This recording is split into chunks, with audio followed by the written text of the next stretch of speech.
ఇది జనంగంతో నేను మీ అనిల్ దేశాయ్.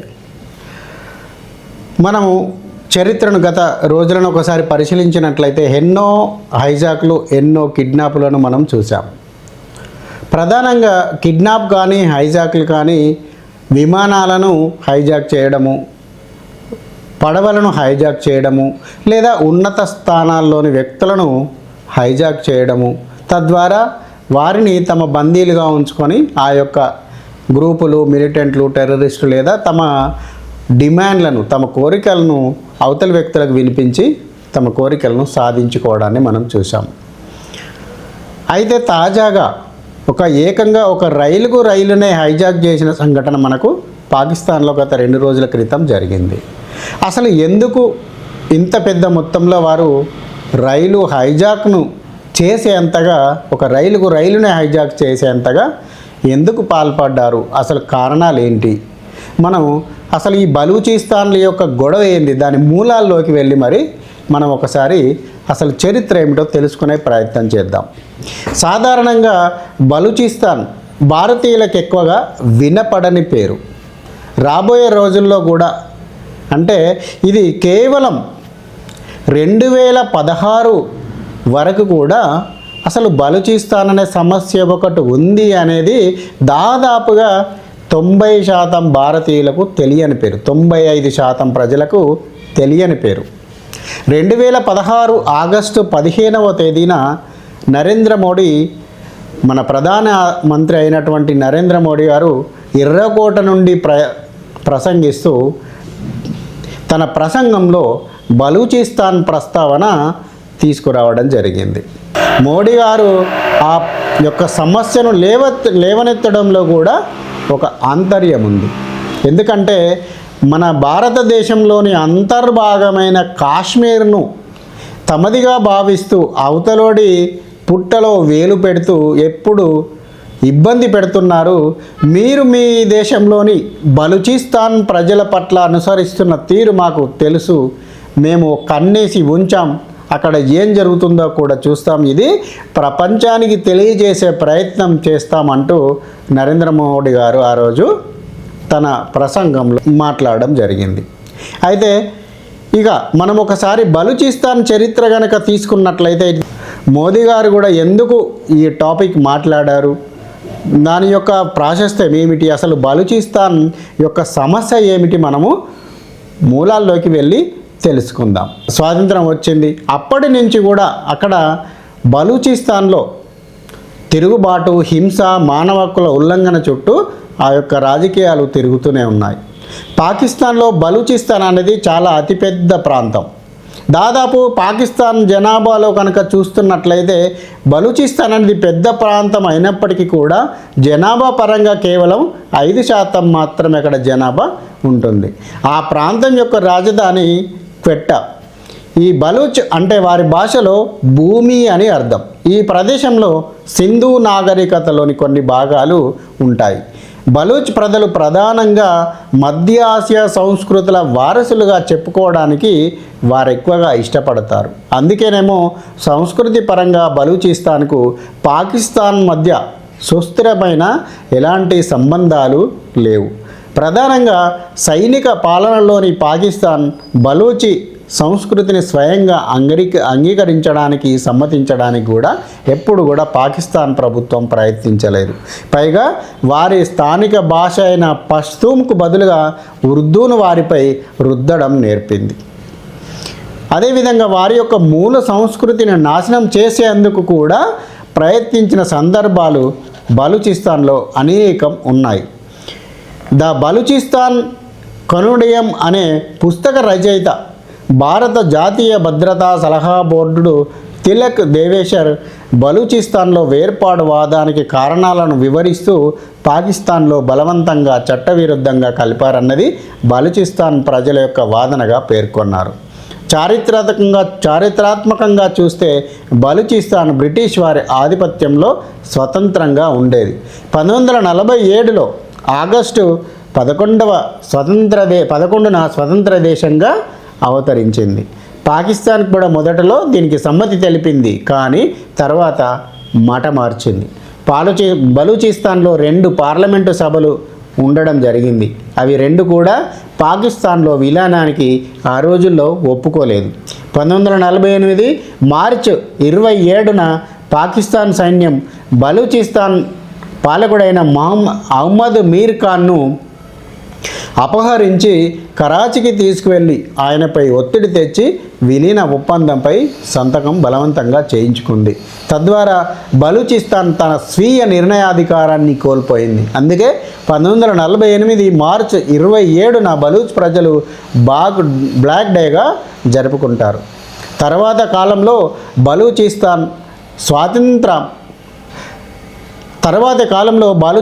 స్వాతంత్రం కోసం అహ్మద్ మిరాన్ సోదరులు ప్రిన్స్ అబ్దుల్ కరీం బలూచ్ మొహమ్మద్ రహీం 1950 వరకు కూడా పాకిస్తాన్ ఆర్మీతో నిరంతర పోరాటం చేశారు.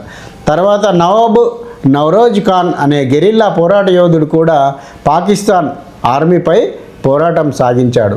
కానీ ఇతడిని 1959లో పాకిస్తాన్ ఆర్మీ అరెస్టు చేసి చనిపోయే వరకు కూడా పాకిస్తాన్ జైల్లోనే ఉంచింది. 1973లో ఈ ఉద్యమం తారాస్థాయికి చేరుకోవడంతో అప్పటి పాకిస్తాన్ ప్రెసిడెంట్ భుట్టో బెలూచిస్తాన్ ప్రభుత్వాన్ని బర్తరఫ్ చేసి సైనిక పాలన విధించారు. బలూచిస్తాన్లో ఉన్న ప్రస్తుత ప్రభుత్వం ఇస్లామాబాద్ యొక్క తోలుబొమ్మ మాత్రమే. ఇక్కడ పాక్ మిలిటరీ సమక్షంలో ఎన్నికలు జరుగుతాయి. పాక్ భాగంలో బలూచిస్తాన్ 44% ఉంది. కానీ అక్కడి ప్రజల మొత్తం విలువ కేవలం 5% మాత్రమే. అయితే కాబట్టి ఇది బలూచీలను వారి స్థానిక దేశంలోనే మైనారిటీలుగా చేస్తోంది. పాక్ జాతీయ అసెంబ్లీ అయినటువంటి 342కు గాను 17 స్థానాలకు మాత్రమే బలూచీలకు ప్రాధాన్యత పాకిస్తాన్ అసెంబ్లీలో ఉంది. అందుకని ఏ చట్టం విషయంలో కూడా బలూచీలు తమ గొంతును వినిపించలేకపోతున్నారు. Pakistan social policy and development centre SPDC గణాంకాల ప్రకారం బలూచిస్తాన్లో మొత్తం 33 జిల్లాలకు గాను 92% జిల్లాలు పూర్తిగా వెనుకబడినవిగా వర్గీకరించారు. జనాభాలో 63% మంది దారిద్ర్య రేఖకు దిగువన ఉన్నారు. ఆరోగ్య పరిస్థితులు కూడా అంతంత మాత్రమే. పాక్లో నమోదయ్యే మలేరియా కేసుల్లో దాదాపు 30% రెట్లు ఈ బలూచిస్తాన్లోనే అధికంగా ఉంటాయి. పాకిస్తాన్ మొత్తంలో 199 మెడికల్ కాలేజీలుంటే బలూచిస్తాన్లో కేవలం 2 మాత్రమే ఉన్నాయి. పాకిస్తాన్లోని పంజాబ్ ప్రాంతంలో 6700కు పైగా కర్మాగారాలుంటే బలూచిస్తాన్లో 47 మాత్రమే ఉన్నాయి. సమాఖ్య ప్రభుత్వంలో బలూచీలకు కేటాయించిన వాటిలో 4500 ఉద్యోగాలు మాత్రమే దక్కాయి. మొత్తం ఉద్యోగాలు 20500. పాకిస్తాన్ మొత్తంలో 92 విశ్వవిద్యాలయాలు ఉంటే బలూచిస్తాన్లో కేవలం ఒకే ఒక్క విశ్వవిద్యాలయం మాత్రమే ఉంది. బలూచిస్తాన్లో గ్రామీణ పేదరికం 15% పెరిగింది. అదేవిధంగా అక్కడ శిశువుల మరణాల రేటు కూడా 130 సంఖ్యాపరంగా చూసుకున్నట్లయితే 130గా ఉంది. పాకిస్తాన్ సగటు రేటు 70% మాత్రమే. బలూచ్ జనాభా 5% మందికి మాత్రమే విద్యుత్ సౌకర్యం. పాకిస్తాన్లో మిగతా ప్రాంతాలతో పోలిస్తే అభివృద్ధి సూచికల్లో పెరుగుదల దాదాపు 0. ఉదాహరణకు తలసరి ఆదాయం పంజాబ్లో $80 ఉంటే అదే బలూచిస్తాన్ ప్రజల యొక్క తలసరి ఆదాయం $54 మాత్రమే ఉంది. పాకిస్తాన్ మిగతా ప్రాంతాలలో అక్షరాస్యత 16% కాగా బలూచిస్తాన్ యొక్క అక్షరాస్యతను వివరాలను లెక్కబెట్టుకుంటే మనము చూసినట్లయితే కేవలం 6 నుంచి 9% మధ్య మాత్రమే ఉంది. పాకిస్తాన్లో సగటు అంచనా జీవనకాలం 60 సంవత్సరాలు కాగా అది బలూచిస్తాన్లో కేవలం 48 సంవత్సరాలకు మాత్రమే పరిమితం అయిపోయింది. ఇక్కడ సూయి ప్రాంతంలో సహజ వాయువు, కాపర్, సల్ఫర్ పుష్కలంగా లభిస్తుంది. అదేవిధంగా బంగారం, ఇనుము లాంటి సహజ ఖనిజాలు కూడా అత్యధికంగా లభిస్తాయి. దీన్ని పాకిస్తాన్లోని ఇతర ప్రాంతాలకు ఎగుమతి చేసి అధిక లాభాలను ఆర్జిస్తున్నారు. పాకిస్తాన్ రాజ్యాంగంలోని ఆర్టికల్ 161 ప్రకారం ఆ లాభాలను బలూచిస్తాన్ ప్రజలకు ఇవ్వవలసి ఉన్నప్పటికీ కూడా అసలు అది జరగడమే లేదు. పాకిస్తాన్ గ్యాస్ సరఫరాలో దాదాపు 70-80% బలూచిస్తాన్ నుంచే పాకిస్తాన్ ప్రజలకు అందుతోంది. కానీ బలూచిస్తాన్ ఆ ప్రాంతాన్ని తీసుకున్న గ్యాస్ సరఫరా నిమిత్తం ఎలాంటి రెవెన్యూ కానీ అక్కడికి ప్రజలకు కానీ ఎలాంటి అందడం లేదు. కానీ బలూచిస్తాన్ ఈ ప్రయోజనాలను కోల్పోయింది. అంతే సింధ్ పంజాబ్లోని పరిశ్రమలకు గృహ అవసరాలకు వినియోగించబడుతోంది. బలూచిస్తాన్ బలూచీల చేత నిర్వహించబడుతుంది. అయితే అవేవి ఉన్నత నిర్ణయాధికారం ఉన్న న్యాయస్థానాలు కావు. పోలీసులలో కూడా 70% మంది బలూచియేతరులే. అంటే దాదాపు 70% మంది పోలీసులు ఇతర ప్రాంతాల నుంచి వచ్చి బలూచిస్తాన్లో ఉద్యోగం నిర్వహిస్తున్న వారే తప్ప స్థానికులు ఎవరు కూడా అక్కడ పోలీస్ సైన్యంలో లేరు. అదేవిధంగా పాకిస్తాన్ సైన్యంలో కూడా బలూచ్ రెజిమెంట్ అనేది ఉంటుంది. కానీ దానిలో బలూచీలు అసలే ఉండరు. గత 15 సంవత్సరాలుగా 25,000 మంది బలూచి ప్రజలు అంతర్ధానమయ్యారు. చాలామంది ఆ తరువాత శవాలుగా కనపడ్డారు. 1974లో జనరల్ టిక్కా నేతృత్వంలో పాక్ సైన్యం బెలూచిస్తాన్ ప్రజలపై F-86 యుద్ధ విమానాలతో బాంబులు వేసి వైమానిక దళాలను ఉపయోగించి చిన్నారులను, సొంత పౌరులను, ముసలి వాళ్ళని కూడా చూడకుండా వైమానిక దాడులతో చంపించింది. కానీ పాకిస్తాన్ బలూచీలపై వైమానిక దాడులు చేసింది. బలూచిస్తాన్ ఉద్యమం కోసం పోరాడుతున్న ఎంతో మందిని పాకిస్తాన్ రహస్యంగా మట్టుబెడుతోంది. అదేవిధంగా చాలామందిని 2007లో పాకిస్తాన్ మానవ హక్కుల కమిషన్ 140 మందితో కూడిన ఒక జాబితాను సుప్రీంకోర్టుకు ఇచ్చింది. వాళ్ళు ఏమైపోయారో ఇంతవరకు జాడలేదు. 2009లో ఖలీల్ అనే ఉద్యమకారుని స్వాతంత్ర్యం కోసం పోరాడుతున్న నెపంతో అరెస్ట్ చేశారు. తర్వాత 2011లో అతన్ని మార్చి 13న ఇతని మృతదేహం ఇరాన్ సరిహద్దుకు దగ్గరలో కనబడింది. ప్రభుత్వ హత్యలు ఇక్కడ అతిపెద్ద సమస్య. అందుకని బలూచీలు పాకిస్తాన్ నుండి విముక్తి కావాలని స్వతంత్ర పోరాటం చేస్తున్నారు. పాకిస్తాన్ చైనాకు గ్వాదర్ పోర్టు నుండి 49 సంవత్సరాలకు గాను చైనాకు లీజుకి ఇచ్చింది. చైనా పాక్ ఎకనామిక్ కారిడార్ కోసం దాదాపు 4.3 లక్షల కోట్లు పాకిస్తాన్ బలూచిస్తాన్లో పెట్టుబడి పెడతామని ఈ చైనా చెప్పడం జరిగింది. కానీ దీనిని బలూచి ప్రజలు పూర్తిగా వ్యతిరేకించారు. అదేవిధంగా కానీ చైనా ఈ గ్వాదర్ పోర్ట్ ఏరియాకు సంబంధించిన స్థలాల్లో జాలర్లను నివసించే స్థానిక జాలర్లను ప్రభుత్వం బలవంతంగా ఖాళీ చేయించింది. గ్వాదర్ ప్రాజెక్టులో బలూచిస్తాన్ యొక్క ప్రజల భాగస్వామ్యము ఏమాత్రం లేకుండా చేసి పాక్ ప్రభుత్వం దాన్ని అలాగే చూస్తూ వస్తోంది. అందువల్లే నిరసనలు వెల్లువెత్తుతున్నాయి. బలూచీలు తమ సొంత దేశంలోనే మైనారిటీలుగా మారడాన్ని వారు సహించలేకపోతున్నారు. అదేవిధంగా వాళ్ళ అభిప్రాయాలను పరిగణలోకి తీసుకోకుండానే పాకిస్తాన్ దాదాపు 50 లక్షల మంది చైనా ప్రజలను అక్కడికి తరలించడం కోసం ప్రయత్నము చేస్తూ ఉంది. ఇదే కనుక జరిగితే బెలూచీలు వారి ప్రాంతంలోనే వారే శాశ్వత మైనారిటీలుగా ప్రమాదంలో పడతారు.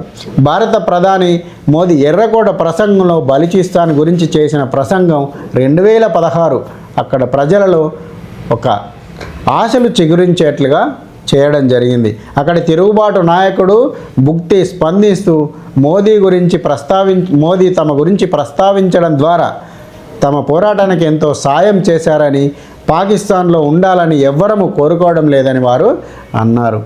బలోచ్ మానవ హక్కుల మండలి పస్తూన్కు చెందిన ఉద్యమకారులు కొందరు ఈ మధ్యనే ఐక్యరాజ్య సమితి ఎదుట కూడా పాక్ వైఖరిని వ్యతిరేకిస్తూ బ్యానర్లను ప్రదర్శించారు.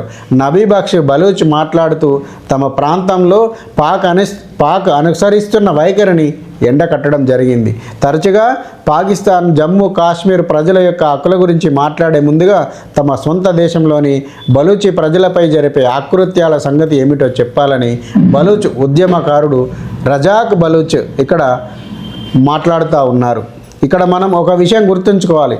కాశ్మీర్ రాజు తాను స్వచ్ఛందంగా భారతదేశంలో విలీనం చేశారు. కానీ పాకిస్తాన్ బెలూచిస్తాన్ దేశాన్ని బలవంతంగా కలుపుకుంది. అది మహమ్మద్ అలీ జిన్నా 1948లో, అంటే 1948లో మహమ్మద్ అలీ జిన్నా స్వాతంత్రానికి వారికి ఇచ్చిన మాటను కాదని బలవంతంగా తమలో విలీనం చేసుకొని అదేవిధంగా అక్కడున్న స్థానిక వనరులను ప్రజలను తమ ఆధీనంలోకి తీసుకొని వనరులు మాత్రమే దోపిడీ చేస్తూ ప్రజలను మాత్రము ఏమాత్రం పట్టించుకోకుండా మరింత దారిద్ర్యంలోకి నెట్టివేయబడుతోంది. దీన్ని దృష్టిలో పెట్టుకొని అక్కడ దాదాపు 2011 నుంచి కూడా బలూచిస్తాన్ తమకు స్వతంత్ర దేశం కావాలంటూ పోరాటాన్ని ఉధృతం చేసింది. అయితే ఇక్కడ మనం ఇంకొక విషయం కూడా గమనించాలి. దాదాపుగా ఈ యొక్క బలూచిస్తాన్ ఉద్యమ నేపథ్యంలో మన భారతదేశం యొక్క పాత్ర కూడా ఉందనే విషయాలు కొంత బలూచిస్తాన్ యొక్క పోరాటంలో భారత్ యొక్క పాత్ర కూడా ఉందంటూ పాకిస్తాన్ ప్రధాన మంత్రి కూడా మాట్లాడుతూ ఉన్నారు. అయితే కొంతవరకు అది నిజమా అబద్ధమా పక్కన పెడితే ఎప్పుడు కూడా మన దేశంపైకి ఏదైతే ఈ పాకిస్తాన్ అనేక రకాలుగా తీవ్రవాదం పేరుతో దాడుల పేరుతో సమానత్వం పేరుతో హక్కుల పేరుతో ఇక్కడ ప్రజలను ఉసిగొల్పడమే కాకుండా మన దేశంలో ఆంతరింగిక సమస్యల్లో ఎప్పుడు వేలు పెట్టే పాకిస్తాన్ నేడు మొత్తానికి తన సమస్యల్లో తాను కూరుకుపోయి కనీసం ప్రజలకు ఒక పూట తిండి పెట్టలేని స్థాయిలోకి దిగజారిపోయింది. అంతేకాకుండా రేపో మాపో ఇక ఆ దేశం కూడా 3 ముక్కలు అయ్యేందుకు సిద్ధంగా ఉంది. ఇలాంటి పరిస్థితుల్లో పాకిస్తాన్ ఎన్ని మాటలైనా మాట్లాడవచ్చు, అది ఎంతవరకైనా తెగించవచ్చు. ఎందుకంటే మునిగిపోయే నావను ఎన్నైనా మాట్లాడతారు. తాను మునిగేయడమే కాక పక్కవాడిని కూడా ముంచుకుంటూ పోదామనే ధోరణిలో పాకిస్తాన్ వైఖరి కనబడతా ఉంది. ఎందుకంటే ఎప్పుడు కూడా అసలు నేను అవతలి పక్కవాడిని గిల్లితే అది ఎన్నడో ఒకనాడు నాకు కూడా వాడు గిచ్చిపోతాడు అనే ఆలోచనను మరిచి ఇన్నాళ్ళు భారతదేశాన్ని గత 70 సంవత్సరాలుగా ఇక్కడున్న ప్రభుత్వాల నైరాశ్యం కారణంగా ఓటు బ్యాంకు రాజకీయాల కారణంగా పాకిస్తాన్ మన ఆంతరంగిక రాజకీయాల్లో వేలు పెట్టి మరీ వాసన చూస్తూ వచ్చింది. అయినా ఎప్పటికీ అదే ఒకటే ధోరణి ఉంటుందా? ఇక్కడి ప్రభుత్వాలలో ఇక్కడి ప్రజలలో కూడా మార్పులు వస్తాయి కదా. ఈ మార్పులకు అనుగుణంగానే మీ దగ్గర కూడా అంటే పాకిస్తాన్లో కూడా ఈ యొక్క రకాల వాదనలు ఈ యొక్క ఆలోచనలు మీ వైపు కూడా తిప్పవని ఎందుకు అనుకోవాలి? ఎందుకంటే మన చుట్టూ ఉన్న దేశాలన్నీ కూడా ఇంత పెద్ద సువిశాలమైన భారతదేశాన్ని ఇక్కడ కేవలం రాజకీయాల కారణంగా వేలు పెట్టి ప్రతి ఒక్కరూ బెదిరించడానికి చూస్తూ ఉంటారు. కానీ ఎప్పటికీ రోజులు ఒకటే కాదు కదా. ఈ యొక్క దృష్టిలో పెట్టుకొని ఎందుకంటే ఇక్కడ బలమైన ప్రభుత్వం ఏర్పడిన మూలంగా ఇవన్నిటి కూడా ఇప్పుడు పైకి వచ్చి విలవిల్లాడుతూ ఉన్నాయి. బంగ్లాదేశ్ ఒకవైపు ఇప్పుడు హసీనా ప్రభుత్వాన్ని కూల్చుకొని ఏదైతే దాదాపు ఒక 3-4 నెలలు మాత్రమే విర్రవీగింది. కానీ ఏమైపోయింది? కేవలం 4-5 నెలలకు కూడా సరైన విధానంలో యూనస్ ప్రభుత్వం నిర్వహించలేక చతికిలబడిపోయి ఆ యొక్క దేశంలో కూడా ఆహాకారాలు మిన్నండుతున్నాయి. అయ్యో దేవుడా అంటూ అక్కడి ప్రజలు కూడా మళ్ళీ భారత్ వైపు చూస్తూ ఉన్నారు. పాకిస్తాన్లో కూడా సేమ్ ఇదే పరిస్థితి. దాదాపుగా కాశ్మీర్ను బలవంతంగా ఆక్రమించుకోవడమే కాకుండా ఇంకా కాశ్మీర్ పేరుతో స్వతంత్ర కల్పించాలని ఆ రాష్ట్రానికి ప్రత్యేక దేశంగా గుర్తించాలని అనేక కుయుక్తులు పన్నుతూ ఇక్కడ మన దేశంలో రాజకీయ అనిశ్చితిని మన దేశంలో ప్రయోగం చేసింది. కానీ చివరికి ఎక్కడైతే మనం ఏ చర్యలకైతే పూనుకుంటామో మన ఆలోచన విధానం ఏదైతే ఉంటుందో ఇప్పుడు ఆ అవతలి వ్యక్తి కూడా అదే ఆలోచనతో మన వైపు కూడా చూస్తాడు అనే యొక్క ఆలోచన పాకిస్తాన్ ప్రభుత్వం మర్చిపోయింది. ఆ మర్చిపోయిన కారణంగానే ఇప్పుడు పాకిస్తాన్ దాదాపు బెలూచిస్తాన్ రూపంలో దానికి కంటి మీద కొనుక్కు లేకుండా చేస్తూ నిద్రపోకుండా చేస్తున్నది. పాకిస్తాన్ ఆర్మీని చిత్తుగా దొరికితే చాలు, పాకిస్తాన్ ఆర్మీ అనే వ్యక్తి దొరికితే వారి కంట పడితే చాలు చంపేస్తూ వాళ్ళు ముందడికి వెళ్తూ ఉన్నారు. అదేవిధంగా బెలూచిస్తాన్ కనుక విడిపోతే పాకిస్తాన్ 3 లేదా 4 ముక్కలు కావడం ఖాయం. ఎందుకంటే బలూచిస్తాన్తో పాటు సింధ్ కూడా సందుగా ఇదే అదనుగా తాము కూడా పాకిస్తాన్ నుంచి విడిపోయే అవకాశాలను చూస్తోంది. అదేవిధంగా ఇటు ఖైబర్ పఖ్తూన్ఖ్వా యొక్క రాష్ట్రాలు కూడా ప్రత్యేక దేశంగా విడిపోవడానికి సిద్ధంగా ఉన్నాయి. ఇక మిగిలింది కేవలం పంజాబ్ ప్రావిన్స్ మాత్రమే పాకిస్తాన్ పేరు మీద ఉండబోయేది. రాబోయే రోజుల్లో ఇవన్నీ మనం చూద్దాం. ఇప్పుడు ఏదైతే పాకిస్తాన్లో జరుగుతున్న అల్లర్లు ఒకందుకు అది భారతదేశానికి మంచిగా మేలు చేస్తాయని మనం అనుకోవచ్చు. ఒకవేళ బలూచిస్తాన్ కనుక విడిపోతే మనకు కొంతవరకు కొన్ని రోజుల వరకు కూడా మిత్రదేశంగా ఉండే అవకాశం కూడా లేకపోలేదు. జై హింద్, భారత్ మాతాకి జై.